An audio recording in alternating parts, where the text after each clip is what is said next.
স্পেকটাকলস বা চশমা একটা ফার্সি শব্দ। চশমা কেউ কেউ বলেন ইতালিতে আবিষ্কার হয়েছে, কেউ কেউ বলেন চীনে, আবার কেউ বলেন এই ভারতীয়রাই চশমা আবিষ্কার করেছেন। সেই ইতিহাসের মধ্যে যাচ্ছি না আজকে। আজকে বলি চশমা কেন পরবেন। আমরা সবাই জানি চশমা আমাদের চোখকে দেখায়। যখন চোখের ভিশন বা দৃষ্টিশক্তি কমে যায় তখন বিভিন্নভাবে পাওয়ার দিয়ে চোখকে ভালো করে দেখানো হয়। এবার যারা শিশু তারা যদি চশমা না পরে, যাদের চোখ খারাপ হয়ে গেছে, যারা স্কুলে পড়ছে, তাহলে কিন্তু চশমা চোখকে ব্যায়াম করায়। চোখের মধ্যে দিয়ে সেই রশ্মিটা সোজা গিয়ে ফোবিয়া সেন্ট্রালিসের মধ্যে পড়ে, তবেই তো মানুষ দেখতে পায়। তাই শিশুদের চোখ তখন অ্যাম্বলপিয়া বা অলস হয়ে যায় বা লেজি আইস হয়ে যায়। তার জন্য চোখ খারাপ হলেই শিশুর অতি অবশ্যই চশমা নিয়মিত পরা উচিত এবং 6 মাস 1 বছর অন্তর তাদের চক্ষু পরীক্ষা করানো উচিত।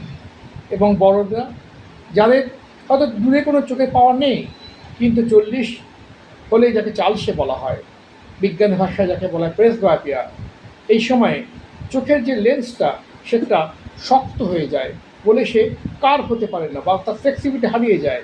এই জন্য সে কাছের জিনিস দেখতে পায় না, তখন বাইফোকাল চশমা লাগে। বাইফোকাল কেউ যদি না পড়েন তাহলে তাকে প্রোগ্রেসিভ চশমা দেওয়া হয়।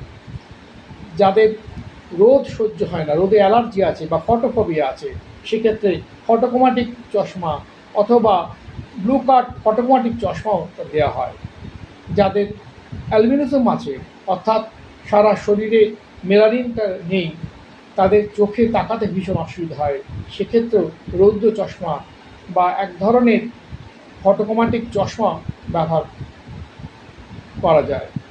এবং সর্বোপরি বলি, চশমা কিন্তু চোখের একটা প্রোটেকশনও বটে। আপনি যাচ্ছেন দূরে কোথাও, বাইকে চড়ে, ট্রেনে করে, হঠাৎ কোনো একটা পোকা উড়ে এসে আপনার চোখে আঘাত করলো, সেটা সরাসরি চোখে কিন্তু লাগলো না, আপনার চশমাতে লেগে নিচে পড়ে গেল। তাই চোখের প্রোটেকশনের জন্য চশমা পরবেন।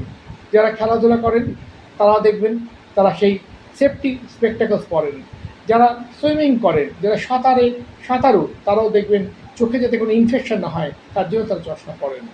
তাই চশমা সব দিক দিয়েই মানুষের তাহলে দৃষ্টিশক্তি দান করে না, চশমা চোখকে ব্যায়াম করায়, চোখকে সুস্থ সবল রাখে, দৃষ্টিকে ভালো রাখে, চোখের আঘাত থেকে রক্ষা করে। ভালো থাকবেন সবাই। বলছি কল্যাণ পাল।